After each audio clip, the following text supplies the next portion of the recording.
in the institutional sectors of this country, so that they will be paid dividend. Because all public enterprise, their tax solely responsibility is to create employment for the country, and also what they should do is to pay dividends to the government by in terms of paying their loyalty to the state by providing so that some of the what they call cooperative responsibilities in the state. But for 54 years, this institution has been solely reliant on government to bail them out when they want to collapse. NAWEC, GAMTEL, GRA, all these institutions are not paying dividends because we fail to put those institutional reforms in place. And we say that a dual government, that system has to change. All these public enterprise must pay dividend to government. Like now, all the public enterprise before the National Assembly give them 2016 for, activity reports and the financial statement. You know, in 2016, they are giving their report in 2016 and 17 when we are in 2021. How can you know that whether that institution can be run? You must know the state of the institution so that you will develop the policies and the program so that the institution will pay dividends to government. But if you are dealing with 2016 bad lucks in 2021, when will you build those institutions? They say that when we come, we must put an end to that bad luck. We make sure that all the public enterprises must present their financial report, their activity report, has the constitution stated that 3 months before the end of the year, all public enterprises must put their financial report, their activity before the National Assembly. That is what the language of the Constitution. Failure to do that, you must be dragged to court, or you must be face the penalty of it. But we have failed in terms of putting those institutions in place. This is why we have been failing, and this public enterprise have not been paying dividend. You go to the investors, since Jawara regime up to Jammeh regime, how many investors have come to this country? What is the role of an investor? Investors must create employment and they must help government in terms of their development. But if the investors were doing what they are supposed to do, we will not be talking about unemployment of our youths in this country. But how many of the youths are sitting in the street? From the school, you go back to the street. Struggle for your own survival because these investors are not doing what they are expected to do. They just come here and give paid government, they give them licensing fees, and government allow them to operate anyhow they want. They are not creating the employment. They are not contributing to the national development of this country. We said with the Doi government, this thing will not happen. Any investor that must come to this country must create an employment for our citizens, and that investor must contribute to the national development of this country. When we look at the investors here, they just enrich themselves and take the money outside. Their monies don't even stay in this country. This is what Doi is saying, that system must change. If that system didn't change, we'll continue complaining. Even we bring Barack Obama, any party we bring here, we keep on complaining. We must change the system that all these former presidents have been operating on. This is why we say the system change. You look at the agricultural sector, I have said it that we need 200,000 metric tons of rice to feed this country. But we spend $3.9 billion to import rice in this country when we can cultivate the rice in this country. But we can only produce 67 metric tons of rice in this country. Why? Because government is not investing in the agricultural sector. And you cannot develop a country without developing the agriculture, because this is where the source of the income. Agricultural sector will employ 67% of the population if government can. You look at the industry that they are relying, it's only employ 13% of the population. Because there is no industry in this country, so it's only the agricultural sector that can employ the vast majority of the Gambian people. But are we investing in the agriculture? No. Can we invest in it? Yes, we can invest in it. By how? We have to mechanize the agricultural sector. We must move from these back-breaking tools to go into mechanizing farming. Creating. We have the water here. Study revealed that where we rely on China, where we take all our rice, our land is more fertile than the land in China. And if those people can cultivate the land and bring it to our country, we say, why not we? But we fail to invest in it. For 54 years, how many monies have been pumped into the agricultural sector of this country? From GICA, from NEMA, you name all these NGOs, millions of millions, they will say, let's develop our agricultural sectors. But is it going to the Jakali Pachar has dead now? They cannot even produce 2 tons of metric of rice. When before in the Jawara, at least they could have produced 10 tons to 50 tons of rice. Because government failed to invest in the agricultural sector. It's more of workshop, buying vehicles. That's where they think the agricultural sector every now and then is workshop, is project evaluation, is project monitoring, is studying. They are not investing, and we must create that investment by producing the machines that will do that. We have the land. Makati, we can have continuous cultivation of rice, both dry season and rain season. Because the water, what you need an irrigation system that will pump the water from the river, because it's a very good water that can cultivate. You just pump it to the forest, and it will make sure that it produces rice. You go to Jakarta, the same thing. You go to all the CRR and the URR. Only CRR can feed this nation. Then if you do that, we are putting $3.9 billion into the economic of our country or into the hands of those who are cultivating the rice. Are you not creating the employment for the people? Are you not creating all those things for the people? So this is the issue we are saying, because if you do that, that's $3.9 billion will go into the hands of those who are working in the agricultural sector. Then you are eradicating the poverty of this country. But this is where the government is not thinking of. Don't say that we are thinking in that direction. And this is what we will do when we come to the agriculture. We must mechanize our agriculture. We must create those people. And the people coming from the GTTI, if you buy those machines, that will do the harvesting, that will do the pounding, that will do the barking, that will do the sowing. So you are creating a chain of employment from the Gambian people. So you see that the people coming from the GTTI with their skills will go straight to the productive base of the economy. They will be employed straight. They will not go back to the street, start baking. This is what Pdois is saying, and we can do it, and we will. But you look at the population, almost 67% of the young people are not being employed. They are sitting down in the streets. That's why we have so many criminals, because you cannot go to school. Your parents sponsor for you 12 good years. You still graduated from the school. You go back to your parents to beg them to provide you your needs. You know, it's an embarrassment. So they feel like going to the streets, either still or go into criminal activities rather than going back to their parents, begging for them when they sponsor them until they are school fees. They want to be productive, but is the government creating the enabling environment for the young people to go into the productive base? So they are ready to work. That's why when you go to the black market, you see them selling mobile phones, you see them selling shoes. They are ready to work, but the work is not there. Government is not creating the employment for them. So this is the problem that we have. You look at the GTTI. How many people are coming from the GTTI? They are weldermen, they are plumbermen. But you look at the government, even the furniture that are in our office are imported either from China or Europe. When GTTIs can produce all the furniture that we need in our school system, either in our government institution, all this good. But you go to the budget, every year they will tell you millions of dollars in terms of furniture. Where are those furniture coming? They are coming from Europe. We have people here who can make those furniture. Then if you give them to the government people that are coming, you create a workshop for people that are graduated from the GTTI school system. You build a big workshop from the cooperative bank that Pdois is saying. Then you will give them all what they need. They will produce, government will give them contract to produce all the chairs, all the tables that we need for our school system, that we need for our office. Then those monies that you are paying to import those chairs and tables will go into the hands of the Gambian people. The money will start here, it will invest back to them because they will build houses, they will buy cars, they will contribute to the productivity. This is how you do things. Money then will circulate within the Gambia, but the money that is going outside the Gambia is much. You look at Goto Kafuta right now. That's why everybody is stranded. Everybody is there because the money that you like Kafuta right now, we have a garden there that's almost 100 hectares of land. But somebody outside a foreigner come and take the land. Government to give them the land, they don't care. They are employing our humans. They are working there every month, every day. They are paying them $75 per day. So you multiply that, that's less than $3,000. But this man, what he's producing from those tomatoes, that the produce that are coming from that garden, is more than millions of dollars. Where can you create that, provide those that garden for the farmers? Government could invest in that place, create the garden and give them all what they need. Let them produce it. Government go and buy it from them. The ones that could be imported, let government import it. The one that can be processed, let's process them. Tomato to tomato paste. All these things could be produced to finish it. Then we send it outside the Gambia. We have foreign exchange. This is why Gambia is not doing nothing in the world market. We are not competing because we are not producing anything. We are only importing everything, and we are exporting. The people are taking our raw materials and make it and bring it back to us. We buy it millions, in thousands, and we can do it. We must move from industry. We must develop to industry now. We cannot only be producing, but we must move to it must be linked to the industry so that we process all what we need. But this is what we know. If you do that, then those 200 people that are working at that women that are working at that farm, they will have that money that money is important outside the country. It will be in their own hand.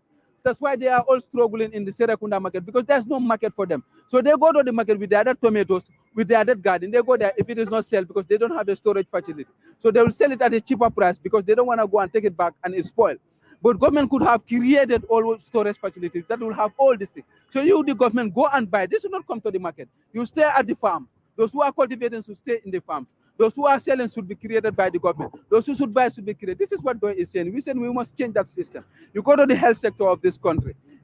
Health is number one priority. Government talks about it. Health is a right, and it must be given to the people. But you go here from Nyamina, my place, you look at Nyamina, where I'm from. There's no health center in Nyamina. What you have, they said, is whole of Nyamina is only Dankungu that has a health center, but it's not even a health center because you cannot do any emergency treatment there. So that's not a health center. You must rush to Jakali Pachar or you go to this place, Bansang. How many kilometers? There's no transport there. So before you take a donkey cart to the main highway, the person can die on the street. They say that every region must have a major health center. That is how it must be. And every district must have a minor health center. That is what Doi is saying. And it's possible, and we can do it. How many money has been invested in the health sector of this country? But it's all about salaries, salaries, salaries, and travel, salaries and travel. They are not trying to develop the health sector of this country by providing the machines that we need. This is why when you go to the hospital, all what you need, you go to the pharmacies and buy. There's no medicine in the hospital. And we must do it. We can even create what we call health insurance, that everybody will contribute to the health insurance of the when you are sick, then government will treat you free because you are contributing to the coffers. So that's what the developing nations are doing. You say that there's a health stream, and like if you are working, every person who is working will contribute $25 to the health stream, health insurance of this country. Then if anybody is sick, the funds will be there to cure you. So you see the number of people. If, for example, we have 1 million people, $1,025,000. That's how many millions of dollars? But it has to develop, knowledge must become, development must come from knowledge. People must have the knowledgeable people, must draft the policies that will eradicate the poverty of this country. We must give powers to the people that have the knowledge and they develop the country. And unless we move from the politics of voting for somebody because your father or your brother is a friend to him, or you are from the same tribe, or you say a man, or you are a woman, then you have to vote. Unless we move forward and give the country to the people that can run the affairs of this country, we'll keep on complaining for 54 years, and this will keep continuing. This is the problem we are facing in this country. So the transformative agenda is talking about the system change. But as we go for the tour, our party leader and some of the members of Pdois will explain this in details in all the language that all of you. One area about the electricity. Yeah, the electricity too, we are not moving. Like, we have a problem in this country. We are still depending on what we call generator to generate power for us. When we have the wind, we have the sea that can generate. Even the west that is western in this country can be generated to energy. But are we doing that? Back on the dump site, if Gambian people are ready, we could create the west that is in the dump site to energy. You go to Norway, the west are transformed into energy. It could do the cooking, your gas cookers and everything that is in your house. They use the waste products. So that's why nothing is waste in Norway. But Gambia here, we don't even discriminate our waste. You go there, you see the mechanical waste, the food waste, the domestic waste are all dumped in one place. That's why sometimes you sit at back of the dump site, you say that there's a fire that could. Nobody burns the fire, but the waste that are compacted together, they are mechanical waste. So when they are hit with the sun, they explode and the fire will happen. But they'll say that the young people will go and burn. There's no young people because you are not separating the waste. And there are some waste that are contained with chemicals. And those chemicals, they are not, they don't want heat. The moment they got the heat, they explode. It exploded because, but we could have generated those people. But even the wing that we have here, we could have the windmills here. We have individuals that are having windmills among themselves. You go to Bado Congo, there's a Gambians who have having a windmill there. Why not investing in that area? But we are not thinking in that direction. Even the sea. You go to other places, it's in Nigeria, other people, they are generating their source. But solely when we rely on the generator, that's why in the hot season in the Gambia, we have a problem in terms of supplying of electricity because the generators, they don't have a cooling system. So when the temperature of the generators goes up, you must off it for it to cool down. That's why in the hot season, all the time, you'll see that there'll be a shortage of power because if the sun is hot, the generators become hot. There's no cooling system. They must off the generator for a particular time so that it will reduce the cooling system. This is why we have it, and we'll keep on until the hot season pass. All the time, there will be what we call distribution of power. They will give the Latrikunda for 2 hours, then give Serakunda for 4 hours, combo for 2. This is the problem. We must move from the because cost-wise, it's very expensive. The fuel that we are importing for service of the generator that go to power station is in millions of dollars. When we could have invest one time on the solar energy or in the windmill energy or even generating the energy from the sea, then it's one-time commitment. We must sacrifice to do that. But what we are investing, if you look, the crude oil, the filters, all those that are going into the machines that are provided, it's too expensive. And Gambia, that's why NAWEC is now broken down and they are appealing to the government to bail them out. If not, NAWEC cannot sustain or we privatize it. And there are certain institutions you cannot privatize it because they are the source of income of this country. And there are 3 key institutions in this country. They are the brains or they are the brains of this country. If they collapse, the Gambia is finished. That is GRA, that is Gambia Port Authorities and NAWEC. These are the source of our incomes, and we must protect this institution. If you allow this institution to be privatized, we are failing. So we must invest in these sectors. So because energy is part of development. This is why the moment you develop your energy, investors are coming. Why invest? Some of the investors are not coming because we don't have a sustainable energy. This is why some of the investors are, because their production needs continuous supply of electricity, and this is what is happening. Kexx doguma la sax te yena bu la yàlla dog jamono ji ñu ngi gis ne doy ñu bari duñ weddi ne doy nekk na parti boo xam ne parti déggu la parti boo xam ne la nekkul ku xaalis or leneen di kon waa doy waroon nañoo jël position bu yàgga depuis bu change government muy Yaya Jammeh government am ma bëgg a xam rek doy at this current state gaa ñu ngi wane ne system change la Gambia has decided at all of a sudden change neen but léegi yaa ngi gis lëkkaloo between NPP ak APRC ñu bari ñu ngi wane ñu ngi bëgg a indi lu fi yàqu woon ñu ngi ko bëgg a indi ñu ne lu fi yàqu ñu defar ko waaye lu fi yàqu ñu ngi ko indiwaat si lu gaay wax ma bëgg a xam rek yéen doy lan mooy seen teg si loolu.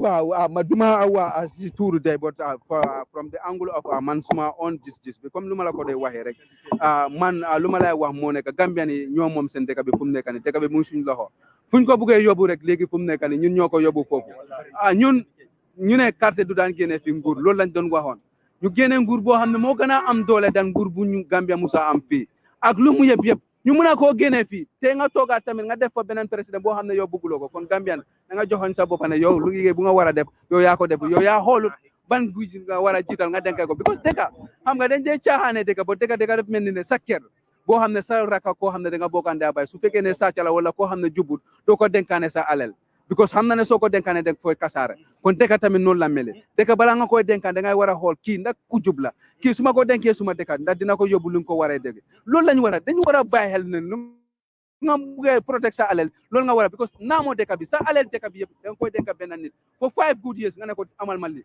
ak doole dëkk bi yëpp mooy army mooy soldier mooy police yëpp da nga koy denkaane so loolu dafa nekk so man APRC alliance ak ñi loolu man su ma ko bàyyee xel lu ma dee wax moo nekk ne Gambia fii suñuy waxtaan nañ xool lu luwaa bi wax because luwaa bi rek moo dee yóbbu dëkk bi so soo xoolee luwaa bi waxu ne benn parti warta change warta def coalition with any political party but ndax yow su fekkee ne yow bokkuloo si loolu wala yow bëgguloo loolu yow yaa moom sa carte bi demal nga vote against those people ñu ñëw together man loolu laa gom ne but loolu seen constitutional right la te loolu moo tax man du ma si dee mën a debate bu baax seen constitutional right ndax dañu ko wax loi bi may na leen doole to form an alliance to form an maaja mu si constitution bi soo xamee ne da nga bëgg a ànda parti bi loolu duñ ko mun a waxtaanee benn si because loi bi moo leen may soo bëggee dem foofu kon yow da ngaa weddi loi te loolu mooy saam dëkk bi ko su loi bi amul dëkk bi rek kon ne ñooy dëkk boo xam ne jongul la ñoo nekk ku nekk lu la neex la ñoo def but ndax loolu dina tax lu ñu war a def duñ ko def déedéet man dama gom ne political parties are not ministry of justice or they are not courts Adama Barrow su buggee loolu dina tànn su fekkee ne TRRC loo xam ne act of parliament bi moo ko establish wax na ne koo xam ne def nga tooñ fii loi bi dañ la war a door ndax Adama Barrow mun na koo spon déedéet loolu loi la te loi bi moom moomut ko moom dañ ko denkaane pour mu xom ko so loolu dina fa nekk koo xam ne victime la te pare na pour follow the justice transition bi dina ko follow but TRRC bi luñ ko stabilité moo nekk let's reveal the truth let's reconcile and compensate the victims ñoo xam ne affected that is the objective of the TRRC te nañ xaar ba seen recommendation bi jéena then you start making the judgment but suñ nekkee rek dañ mi ne dañ dee tax the institution pour ñu def liggéey bi but at the end of the day dañooy def loo xam ne daal mooy ñun doy daal gis nañ ne daal ñoom loolu lañ def daal ñu bàyyi leen ko de ba des na si Gambie ni ndax pare nañ pour nangu façon nguur boobu rek suñ ko bëggut nañ leen sànni against those people rek man loolu laa ko waaw yow loolu nga gëm waaye Kexx jamono ji ndaw yaa ngee jooy parce que ndaw yi neexu ba neex comme man nu ma koy waxee Gambian Talents TV gannaaw de kenn nenul ñu lan moo ñu nen mooy Gambia bi nga xam ne mu nekk Gambia bu baax ndaw yu bëree bëri ñu ngi toog ñàkk a liggéey ñu ngi gis tamit ndaw yi sometimes guddi da nga dee ragal rawatina nag fu mu nekk nii da ngaa daw sa am ku la ñëw jàppa jël la paaka o jaasi gis nañ may faati bu yaagut ñu gis ne ñeneen ak ñeneen ñu ngi am yooyu yéen doy seen nguur lan ngeen naa def si ndaw yi waaw loolu la lay wax man dama la wax ne already foog ñu contribute liggéey bi moo baax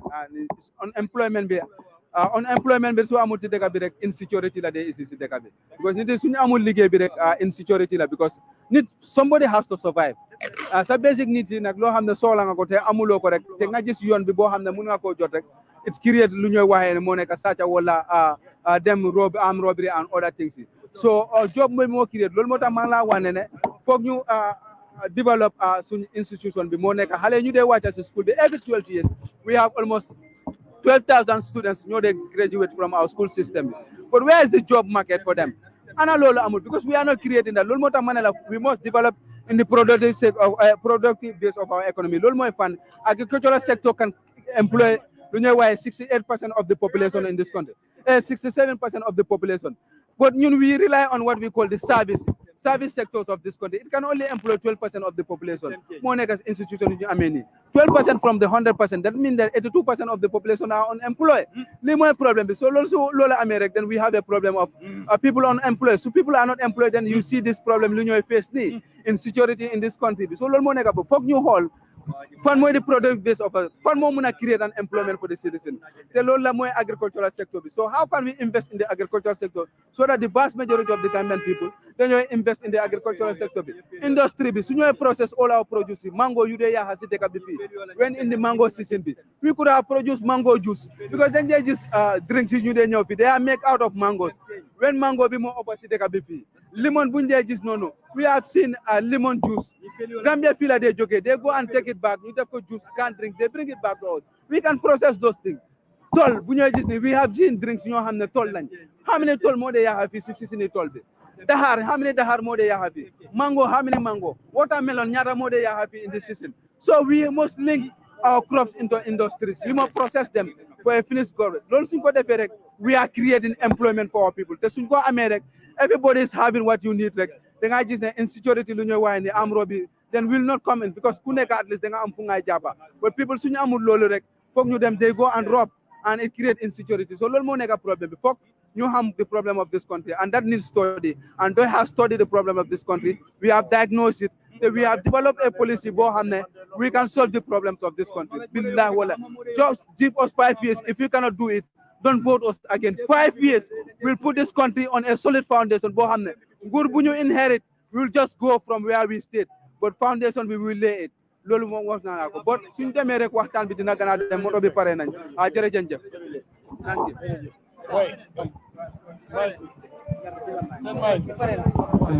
waaw jaa ngeen jëf gis ngeen nu ngi nii rek di fas yéene dem fi nga xam ne rek moo di ci caravane tour bi nga xam ne waa Pdois ñu ngi koy rek daal di amal ci jamono jile ñoo ngi nii di waaj a départ ngir rek di leen wan leen lépp loo xam ne soxal na leen ci yoon bi ki doon wax noonu rek kooku mooy Mr Sanneh dégg nga li mu wax yaatal na lu bari ci li nga xam ne rek moo di réewum Gambie ci li tax rek mu dellu ginnaaw ci gis-gisam wax na ci lu bëree bëri noonu la rek daañu séq waxtaan ñu bari ci yoon bi waaye dinañ leen wan bépp loo xam ne rek activité la boo xam ne Pdois dina ko def ci réew mi rek nañ la ko waaye lenn loo xam ne moom mat naa wax mooy bokk nañ ci di most consistent party ci di industry of Gambia loolu nga bëgg ko nga bañ ko lu am la ndax tey boo xoolee yàgg nañu di xeexal réew mi waaye ci lañ rek daal di dëkk waaw waa ji na nga def noo tudd maa ngi tudd Ousmane Dabo looy def fii maa ngi am babin salon si gannaaw Ousmane Dabo ñu ngi gis ne tey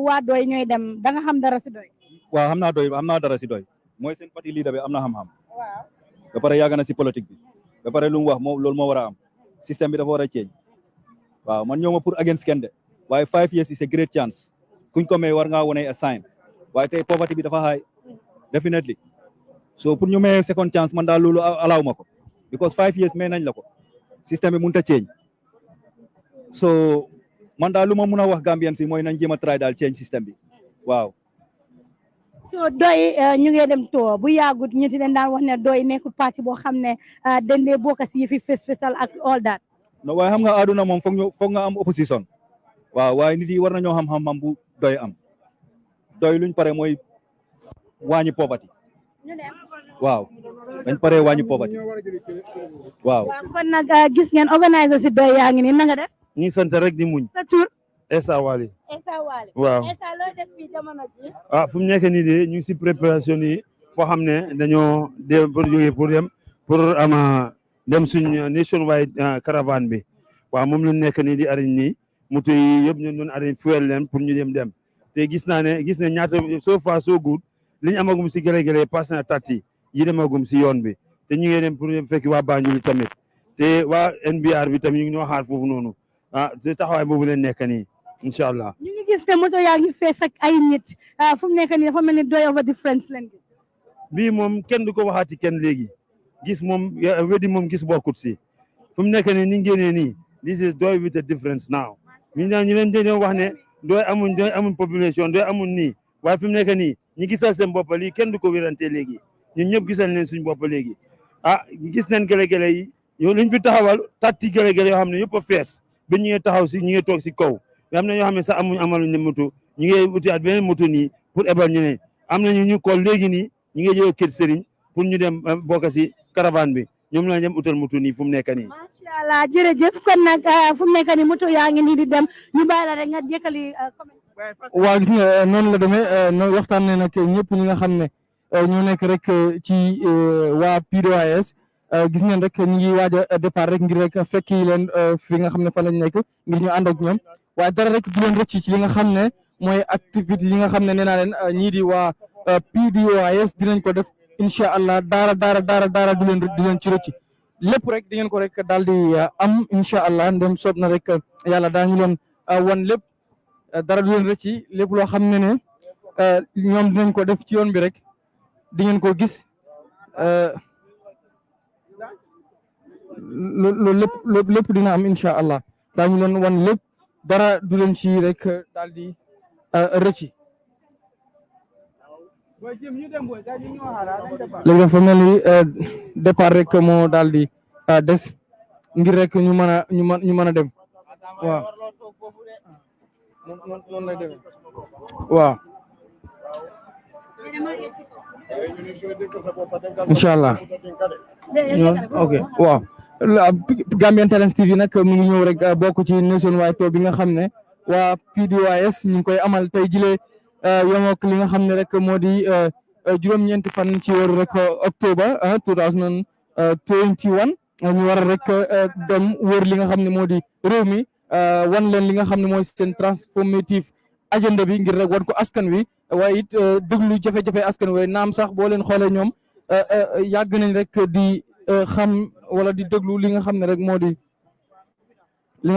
di waa Pdois yàgg nañ di xam jafe-jafe yi nga xam ne askan wi ñu ngi koy dund ak seen problème ndax yàgg nañ ci géew gi lu bari am nañ ko ci waaye ren li ñuy wax rek mooy système change mooy lépp li nga xam ne yàgg nañ ko togg ren ji lañ ko war a yàq ngir rek askan wi daal di koy rek jëriñoo ci loolu lañ daal di rek nekk xam naa ne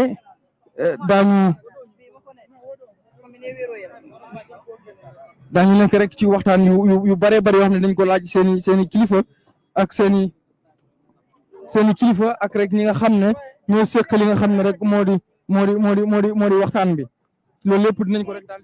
bu boobaa rek nga wax ñu fan la ñoo dem right now. waaw fu mu nekk nii moto yëpp ñu ngi paak si Halifa dañoo génne suñ presidential candidate bi rek ñu jubul Banjul terminal bi ñu cross rek àgga foofu loolu la ñooy def ni fu mu nekk nii gars yëpp pare nañ léegi suñ laas moto bi la ñooy jël rek ñu dem ñu ngi ni di dem si këri Halifa pik Halifa moto yëpp ñu ngi fa ñu muuf dem si Denton Bridge moo nekk jaale Denton Bridge dem si terminal bi jógee si terminal bi rek jaala suñ force meeting bi ñoomi la dañooy wàcca Baara Esaw ñu am fa waxtaan tuuti rek continuer waaw jërëjëf rek 14 days la moo jël waaw fele sansan mbe mbita kan Halifa sallala nim futata Halifa ya rek motol bebe loru nje mbada piklare dinga pikre buduo na bita nyola mbita muntole wala nyinde ambe dunna Banjul sado kono nga bo Banjul nga da Denton Bridge la rek nga cross nga dun te ferio kono ambita ñoomi banko kono comme fu mu nekk ni pare nañ daanaka ñu ngi départ ni suñ départ fan la ñooy dem moo nekk kere Halifa jël ko continuer ak moom duga Banjul via Denton Bridge ñu dem fu ñooy dem moo nekk place yi SO ferry crossing bi ñu cross jala duga si biir ñoomi commencé suñ too bi waaw bo nu ñooy demee rek dinañ leen isi waxtaan bi yëpp macha allah fu mu nekk nii nag macha allah waa doy gars yi def neen ay gële-gële def neen ay moto yu bari ñu bari ñu ngi dem si li nga xam ne nag mooy yoon bi su ko defee rek Moussa waxal ma Moussa mu jël break ñu dem ñu ñëwaat du yaaxa dara dinañ dem ñëwaat du yaaxa dara right now ñu ngi nii si yoon bi comme noonu lañ ko gisee rek ñu ngi live and direct on Gambian Talents TV su ko defee nag télé yi bari neen waaye Penmore Physiotherapy and Rehabilitation Clinic is the first of its kind in the Gambia. We have inpatient and outpatient services. Penmore admits patients and they have intensive rehabilitations. That means treatment 3 times a day for 5 days from Mondays If you want to receive monies from UK, Europe, USA, Canada, Switzerland, and the rest of the world, Supersonic's money transfer has got you covered. With the largest payout network in the Gambia, you can now receive your monies anywhere you are, from Kartong to Koina, with less hassle. Yes! You can receive monies from your family and friends in UK, Europe, USA, Canada, Switzerland, and the rest of the world.